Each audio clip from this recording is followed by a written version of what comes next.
In the last episode, we discussed the financial dangers of misaligning yourself with the wrong community. It's important to know why this can be financially detrimental. The reason for this is because insurance companies are pricing financial risk. There's only one way to reduce the actual cost of your insurance, and that's to reduce the risk to the insurance company. So when it comes to life and health insurance specifically, your age, health, lifestyle, and spending are like your credit. This is what insurance companies use to determine your financial risk to the community.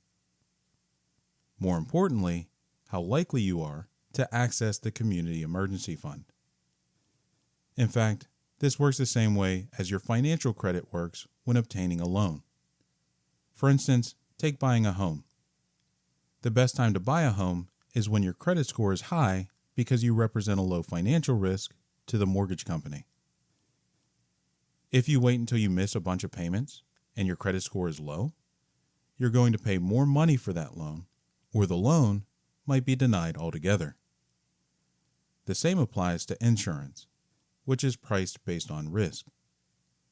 This is why taking personal responsibility when it comes to your health and lifestyle is so important, not only for you, but the community as a whole.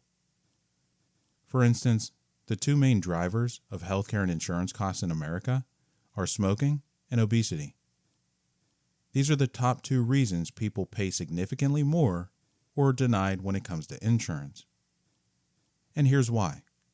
JMA, the Journal of the American Medical Association, estimates that we spent over $385 billion in 2024 on obesity-related illness. This doesn't even include smoking-related illnesses or the loss of productivity due to these conditions. What that means is Americans are spending or losing several $100 billion a year based off these two conditions alone. But how does this increased financial risk impact an individual's cost when it comes to insurance? Let me give you one example. Let's say a 45-year-old male is looking to purchase a $1 million life insurance policy. If he has average health, it might cost him $115 a month. Take that same person, make them morbidly obese, and that premium increases to $289 a month. Add smoking, and you're at $661 a month. That's almost a $550 increase over the average 45-year-old. And it's important to know that the insurance companies aren't doing this to punish people. They're doing this to avoid punishing everyone else in the community. This is because obesity and smoking often contribute to heart attack, cancer, stroke, diabetes, COPD, heart disease, organ failure, immune problems, and premature death. Now let me say, I'm not telling you this to shame anybody. I personally used to smoke, and I still to this day struggle with my weight. Because of this, I see these problems differently. In fact, I would argue that for most people who are overweight, your body is doing exactly what it's supposed to do. It's storing calories in the form of fat, just in case you experience a famine, something our ancestors absolutely had to deal with. We're not designed to have unlimited calories that are obtained at very little cost and zero physical effort. The same applies to smoking. Smoking is highly addictive, and cigarettes are readily available. I would imagine we would have a lot less smokers if they had to grow, harvest, and process their own tobacco. But that's not the case. You can buy cigarettes everywhere. So without the right support and mindset, it can be very hard to quit. Especially when you realize you're not just giving up smoking. You're having to overcome all the triggers that are associated with smoking. Waking up, eating, stress, social events, boredom, alcohol, driving, all of these may trigger that desire for a cigarette. Imagine the physical and emotional pain someone has to go through to break those habits. Instead of making people feel bad, we need to be empathetic and supportive of those individuals. Because financially, this impacts everyone since they're part of your community. The reason I quit smoking was because of insurance. I wasn't willing to pay several $100s a month more for my insurance just to support a bad habit that was already costing me several $100s a month and overall making me feel bad. When I sat down and ran the numbers, smoking no longer made financial sense. And here's the good news. A lot of insurance companies will reevaluate your premiums if you lose weight or quit smoking for a period of time. They do this because you become a lower financial risk to your community. That means losing weight and quitting smoking can potentially save you thousands of dollars in premiums each and every year.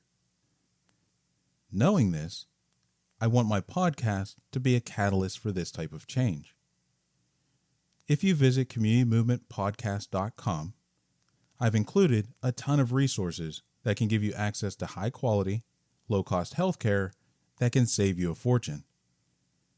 I'm adding 2 more resources to that list. The first is an app called SmokeFree. I use the free version of this app to quit smoking myself, and I've been smoke-free for over 8 years. And believe me, I tried everything. Gum, patches, medications, nothing worked. It wasn't until I used this app that I found success. I also have a ton of friends, family members, and clients who have used this app to quit as well. It tracks your progress, offers motivation, and provides tools to manage your cravings. It also shows you how much money you saved, health improvements, and the milestones you've reached, which is incredibly helpful. Now, I'm not going to lie. The first 3 days are terrible. The first several months are challenging. But as you have those ongoing cravings, you have to ask yourself, do I want to have a cigarette and start this process all over again? Or can I hold strong and say no one more time? It makes it so much easier because you're aware of the physical and mental anguish you had to go through up until this point. So if you're really committed to giving up that habit, it's the perfect tool. The second resource I'm adding are Conqueror Virtual Challenges. These are fitness challenges that incorporate walking, running, and cycling, where they track your progress on a virtual map along famous routes all across the world. For instance, the Grand Canyon, the Great Wall of China, and Athens, Greece, where they ran the first marathon. In their app, you'll see your progress, compete with other contestants, and receive virtual postcards about points of interest. And last but certainly not least, you'll get a really cool, exclusive medal when you finish. That way you can mark your accomplishment. The first challenge I did was 70 miles, and my goal was to complete it in 30 days. I was so excited and motivated by the app, I ended up doing it in less than 10. This is a really affordable and accessible way to get active and motivated, with most challenges costing around $40, which includes your medal. So my goal over the coming weeks and months is to create a support group around these types of resources. If you're committed to losing weight and quitting smoking, please subscribe at communitymovementpodcast.com for updates. If you know somebody who could benefit from that support, please share this podcast with them. In fact, I would love it if you would share it with your whole community. Here's what I know. Breaking these habits and making lifestyle changes isn't easy, but it's worth it.